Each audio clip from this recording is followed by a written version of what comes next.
আজ বিকাল ৫ ঘটিকার সময় ডুমুরিয়া উপজেলার সলুয়া বাজারের ঈদগাহ ময়দানে ১২ নং রংপুর ইউনিয়নের আমির মাওলানা আব্দুল মান্নানের সভাপতিত্বে বাংলাদেশ জামায়াতে ইসলামের ভোটার সমাবেশের আয়োজন করা হয়।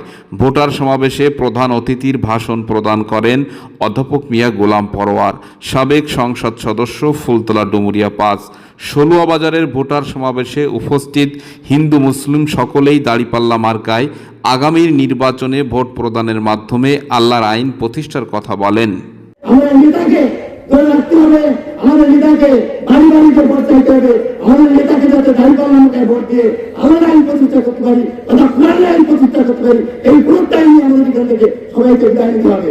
এই ভোটটাই থাকবে আজকে আমরা দাঁড়িপাল্লা মার্কা, আমাদের সবাই মার্কা, দাঁড়িপাল্লা মার্কা, ইনসাফের মার্কা। সলুয়া বাজারের ভোটার সমাবেশে দেশের চলমান অবস্থা নিয়ে বক্তারা বিভিন্ন দিক তুলে ধরেন। ৫ই আগস্টের পরে আমরা বাংলাদেশে নতুন স্বাধীনতা পেয়েছি, কিন্তু বাংলাদেশে অপরাধ প্রবণতা একটুও কমে নাই। পাথর দিয়ে মানুষ হত্যা, প্রকাশ্য দিবালোকে স্বামীকে বেঁধে স্ত্রীকে ধর্ষণ সহ একাধিক অপরাধের তথ্যচিত্র গণমাধ্যমের আলোকে আমরা জানতে পেরেছি। কিন্তু বাংলাদেশের মানুষ এত তাড়াতাড়ি সেই অত্যাচার, খুন এবং নির্যাতন ইতিহাস ভুলে যেতে পারে না। এই জন্য আমরা একটা নতুন বাংলাদেশ চাই। সেই নতুন বাংলাদেশ মানবিক বাংলাদেশ, যে বাংলাদেশের রাষ্ট্র ক্ষমতায় যারা আসবেন তারা দুর্নীতি করবেন না, চুরি করবেন না, মিথ্যা বলবেন না, পরে সম্পদ নষ্ট করবেন না, চাঁদাবাজি করবেন না, অর্থ পাচার করবে না, অন্য দল মতের লোকের উপরে দল চাপিয়ে নির্যাতন করে তাদেরকে জেলখানায় তুলবে না। প্রত্যেকের স্বাধীন গণতান্ত্রিক অধিকার ভোগ করতে পারবে এমন একটা রাষ্ট্রীয় কাঠামো আমরা দেখতে চাই। জনগণের ভোটাধিকার তারা দিতে পারবে, সংবাদপত্রের স্বাধীনতা থাকবে। ধর্মীয় ব্যক্তিত্ব, সে হিন্দু হোক, বৌদ্ধ হোক, খ্রিস্টান হোক, মুসলিম হোক, ধর্মের কারণে কারো উপরে কোনো জরুরি নির্যাতন করা হবে না। কিন্তু আমরা দেখেছি গত সময় আমাদের হিন্দু ভাইরা অনেক সময় বলেন যে আমাদের দেশ বাড়ি দখল হয়ে যায়, ডিসিআর কেটে নিয়ে যায়, সম্পত্তি নিয়ে যায়, জুলুম করে, অত্যাচার করে, চাঁদাবাজি করে। কারা করে? আমি বলি, জামাত শিবিরের লোকেরা কি কোনো হিন্দুর বাড়ি দখল করেছে, কোন চাঁদাবাজি করেছে? যদি করে তো অন্য কোনো দলের লোকেরা করেছে। কি বলে ঠিক কিনা?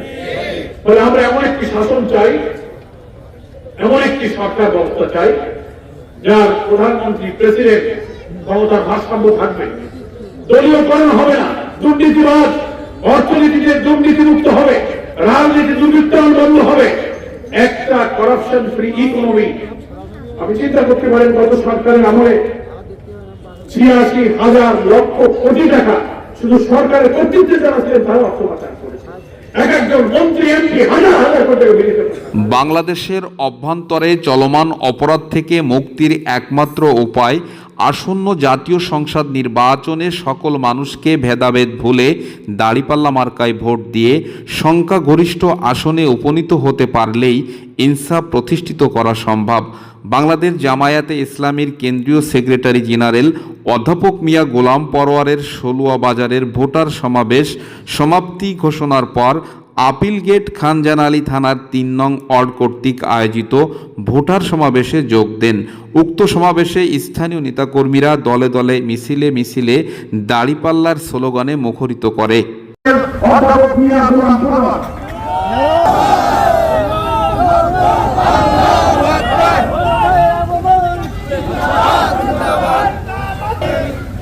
ভোটার সমাবেশে স্থানীয় নেতাকর্মীরা দাঁড়িপাল্লাকে বিজয় লাভের মধ্য দিয়ে ইনসাফ প্রতিষ্ঠা করা সম্ভব এমন কথাই উচ্চারিত হয়। ভোটার সমাবেশে খানজাহান থানার আমির সৈয়দ হাসান মাহমুদ টিটু, সেক্রেটারি গাজী মোর্শেদ মামুন সহ মহাসিন উদ্দিনের সভাপতিত্বে ভোটার সমাবেশে প্রধান অতিথির আলোচনা করেন ফুলতলা ডুমুরিয়ার সাবেক সংসদ সদস্য ও বাংলাদেশ জামায়াতে ইসলামের কেন্দ্রীয় সেক্রেটারি জেনারেল অধ্যাপক মিয়া গোলাম পরোয়ার। ভোটার সমাবেশে হাজার নেতাকর্মী ও সাধারণ জনগণের উপস্থিতির মধ্য দিয়ে আগামীর নির্বাচনে দাঁড়িপাল্লা মার্কা বিজয়ের মাধ্যমে ফুলতলা ডুমুরিয়ার জনমানুষের কল্যাণে কাজ করার জন্য প্রতিশ্রুতিবদ্ধ হন উপস্থিত নেতাকর্মীরা।